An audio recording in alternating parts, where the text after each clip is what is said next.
Ready? Boom, coming in hot, kids. What's going on, brother? Coming in hot, bro. Hold on. I'm going to crank your audio up. You're in another home somewhere. Crank your audio up a little Dude, bit. I'm in my hotel in where am I? Woodridge. Beautiful. That's very nice. Yeah.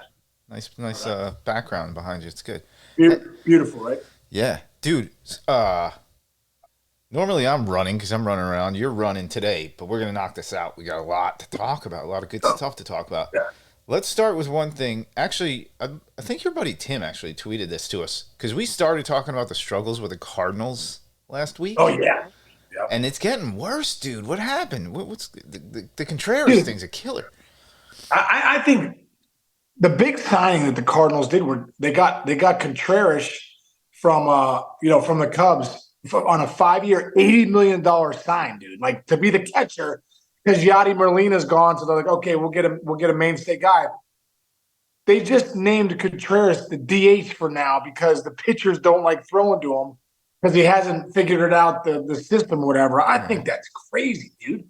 I really do. Like, come on, man. At the end of the day, like the pitchers are holding the ball. You signed this guy for 5 years, $80 million. He's been the Cubs catcher for the last whatever years, 5-6 years. Like he obviously caught in the big leagues. He's not that bad. So I don't know. I don't understand what the Cardinals are doing. I don't understand why they sit down Jordan Walker. Even earlier in the year with Marmol with calling out Tyler O'Neill, which I thought was a little shady. It just seems weird there, dude. You know what I mean? Like who's the leader? Who are the guys? Obviously you have Goldschmidt and Arenado and Wainwright, so you got leaders and all that stuff. But the vibe in St. Louis just seems weird, and maybe it's just because they're losing, dude. At the end of the day, and when you're losing. There's always you're just trying to they're so far down right now that the fact that they have to do this Contreras thing right now is like maybe they feel like there's water in the boat and there's a hole in the boat. You know what I mean? They got to like fix it now. And sometimes you got to look in a mirror. Oh, Stu's fired up about the Cardinals. He's back. Sometimes you got to look in a mirror. Like you did your due diligence on the guy. Like you got to think. First of all, he has been one of the best catchers statistically. Right. In baseball, and I'm talking defensively, not even just offensively. But then I heard the other day they were like, "Well, he's not even guaranteed to be the everyday DH." Well, what are you doing? Like, so then trade him, regroup. All right, cut your loss. Sometimes you got to cut your losses. Take the hit. The best leaders are the ones that said I was wrong, and we got to pivot, pivot right now. Get some. You can't mess with the Cardinals organization. It's like, it's like when the Red Sox stink or when the Yankees stink. When the Cardinals they're just too proud of a franchise and an organization and have done it too well for too long to kind of fall. They're like going down a rabbit hole, and somebody's got to plug it up before they go deeper. It's my opinion. Yeah. Wow, that was good analysis by me. I'm not gonna lie, that was pretty. Dude, that's for kids. You nailed it, bro. You nailed it. There's one other thing. Well, look, wait. You wrote down some notes. Let's do your notes first. We're grinding through this right now. So a couple of things I was looking at was. Did you see Badu for the Tigers? I was just saying, like, did you see him slide in a second and wore one right in the cojones? Right in the family jewels on the throw from the catcher. And then the ball bounced into the the shortstop's glove, and he was out. Like, it should have hit him and bounced away. It bounced right back into the shortstop's glove, and he was out. And, oh, man. Has it ever happened to you? Dude, I've gotten like blind for minutes in bad moves like that. Dude, I got hit directly once. My cup broke into two pieces. And like I'm telling look, this is not a sexist thing, but women, you have no idea. And it actually isn't funny how much that hurts. It's just the worst is that it's like, I'm okay. And then all of a sudden you're on the ground. Yeah, no, you're not. No. It's the anticipation is maybe the worst. You're like, oh my God, it's happening. And then boom, you're on the ground. It's like worse. I think it's worse than a kidney stone. I've had both happen to me. Are you serious, dude? Worse than a kidney stone? I heard that's terrible. It's terrible, but they pump you full of drugs. You don't really feel much. You're kind of zooted out for a couple days. You have that's the worst, man. That is literally the worst. And like, first of all, if you have young, stupid 12-year-old boys, which a lot of people who listen to us, that's like a thing in like grade school. It becomes like funny. You start doing that to each other. Don't do it. Don't let your kids do it. Any kids listening to this, do not do it.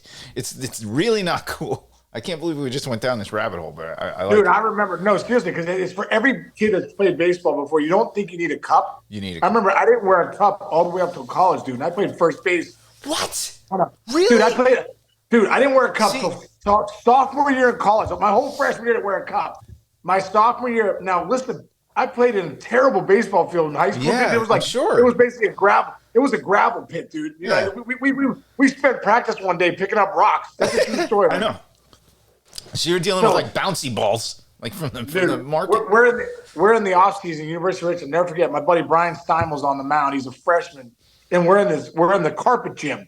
So it's all carpet. You know, it's where they do the intramurals and stuff. So because it's cold out one day, and we're working on pickoffs, and he does a pickoff, throws it over me, spikes it right into the ground, bro. Hits me right in the family jewels. I go down like, dude. I was like, this is incredible. I can't.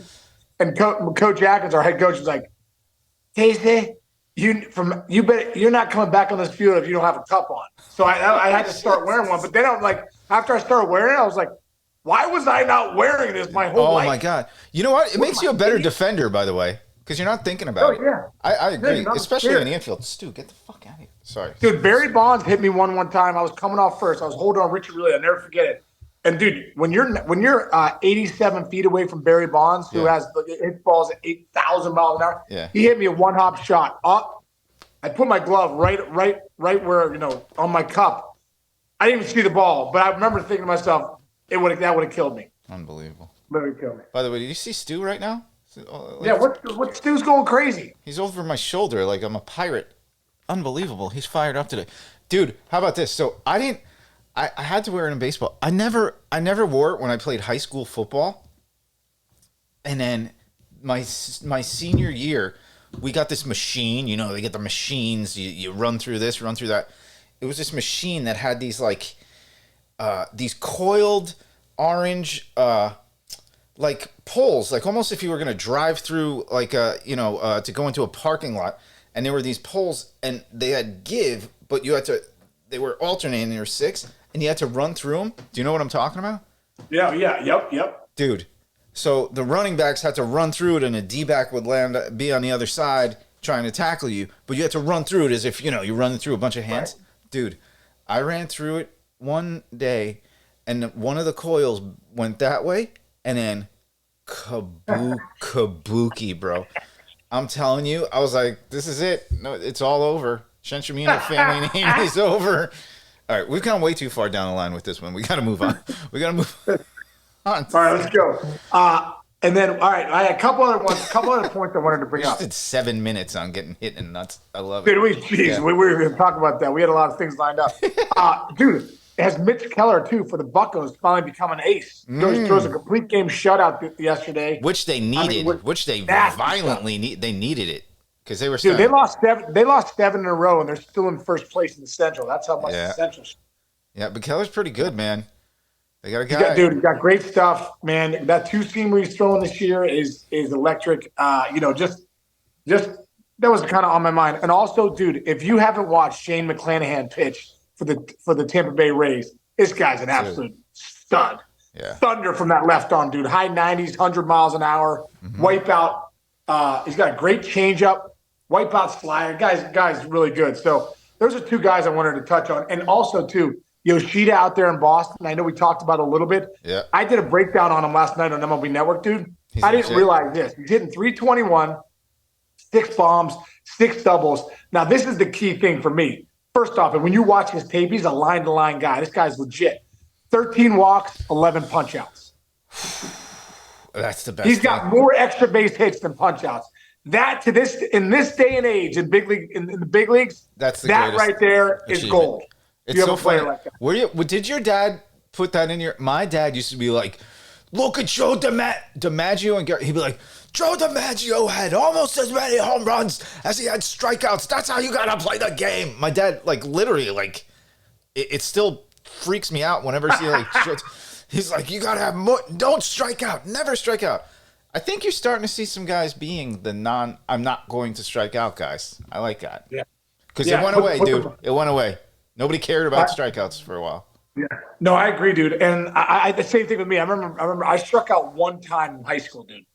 Two times in high school because my dad was like, oh, we got to bet. It was like $10 if you don't strike out. I remember punching out on like a 3-2 fastball, like Yeah. 17 feet outside. I started to cry. I'm like, Dad, I have a $10 bet. I wasn't going to strike out, but I struck out. Incredible. But dude, I think I think if you give a crap about not striking out, you actually can put the ball in play. And like Yeah. good things happen when you put the ball in play. Like, I mean, all these guys just 1, 2, 3, I'm out of here. Like, no, Yeah. that's not the same as putting the ball in play and putting some pressure on defense and with runners on, all that stuff. It matters. Yeah. It does matter. Dude, there's this one dude that's popped into my head when I was in high school. His name was Manny. I'm forgetting his last name. Uh, this coolest dude ever. Wound up becoming like, when you become friends with your rivals that you were growing up like wanting to be better than, like Yeah. in the sports. So this dude Manny, who's it's like jacked up Latino guy. He was the nicest, sweetest guy. But we were on rival summer teams, and then when we got to college, he went to Iona. I think it was Iona, wherever it was. But we played them like 3 times a year in college. So I played against. Like this kid pitched against me literally, probably more than anybody I've ever faced in my life. And every other game, I would go like 3 for 4 with 2 doubles and 4 RBIs, and in the next game, I'd go 0 for 4 with 3 strikeouts and like a number back to the mound. And I used to remember like I couldn't. He threw this kid. By the way, this kid threw like 92 as like a sophomore in high school. Like we thought he was going to be. Like, So did he do anything? I'm gonna find him. I want to look him up. I don't know What was Manny's last name? I gotta look it up. He was my favorite player I ever played against because we just had such a rivalry, but we really liked each other. Like we liked each other the whole time, and we kept getting each other. I think we played against each other in high school. Oh, you went to Iona Prep, and I think you went to Iona. I played against him all the time. Anyway, but I would. That was the only games I would strike out. I would go if I struck out 3 times in a game. My father wouldn't feed me. Like, normally after the game, we go to like we go to Uncle Giuseppe's and get like like an Italian combo hero, whatever.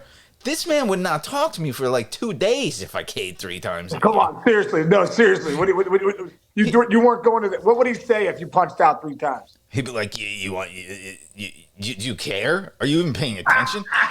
I'll never forget this one time he walked. I swung at a 2-0 curveball. And back then, like, when you're in high school, it's like, that's just like, it was a cardinal sin. I don't know. It's the same. It's not the same in a big league. But he goes, how could you swing? And like, as I'm going back to the dugout, and my father was not like this. He was very, and first of all, I was pretty damn good. So these were few and far between when I wasn't like striking out every. Like, you don't need to justify your father's behavior. But bro. Big Al, dude, Big Al Chinch, man, with his big voice, he would be like, are you swinging at a 2-0 crowd? You gave away an at bat. And I'd be like, Dad, it's 3rd inning. I got 4 more. All of my friends are here. All of my friends are watching you yell. My dad, I think I'm going to Teddy Topper you here. My dad, when I was in the big leagues, like I faced the Randy Johnson, like 90-mile-an-hour slider, like a slider from hell. You've never seen 6'11" guy. And I'd call home and, whenever my dad answers, I'm like, oh, he's going to say something. He's like, why are you swinging at that pitch, that slider? I'm like, are you kidding me, Dad? Like, you didn't even play high school baseball. Have you ever seen Randy Johnson there, 6'11"? And they'd be like, hey, 3-2, you get that pitch middle way. Just punch at the left field. I'm like, punch at the left field. If I would do that, I would be Ted Williams. I would hit over 400. I'd be one of the greatest hitters of all time if I could just punch it over to left field. Yeah, that's how it works. And my mom would be like, Jim, leave Shawnee alone because he's in the big leagues and you don't even know what you're talking about. Yeah, and then there's the flip side. Now, you were a professional athlete, and I'm sure when a kid, I remember you telling a story when Jake was like 12 and he's playing basketball, and you're like, hey, Jake, do this. And he goes, I know what I'm doing, Dad. And you're like, I played in the big leagues. Why is this kid not listening to me? I just had this conversation. I'll say it out loud. Matt Castle, I was with him and Eric Mangini this morning, and they were talking about their kids and whatever, and he's like, my daughter's playing volleyball, this and that. And Mangini goes, your kids don't listen to you, do you? Do they? Now, meanwhile, this guy played like 12 years in the NFL as a quarterback, and he's like, my children do not listen to a word I say. about So sports. And this guy, So you know, true. he's like 6'5", built out of, you know, chiseled Yeah. steel, whatever. Anyway. It's ridiculous. Whenever I need to get a message through, I call Jim Tomey. I'm like, hey, Tome, can you send, Oh, really? call my Yo, you kids. gotta, Call yeah. my kids. Yeah, Call dude. my kids. And I call Tomey's kids. Hey, Landon, let's go, dude. Swing out your heels. No, That's and they'll listen to you and they won't listen to him, right? And vice versa. incredible. It's incredible. That's a nature Chichi, of the brother, world. I love you. Yeah, you gotta I run. love you. I got a bolt. All right. Everyone out there, thanks for listening. Chichi, I love you, brother. Love you. I'll see you tomorrow, and domination time the rest of the day. Let's go. All right.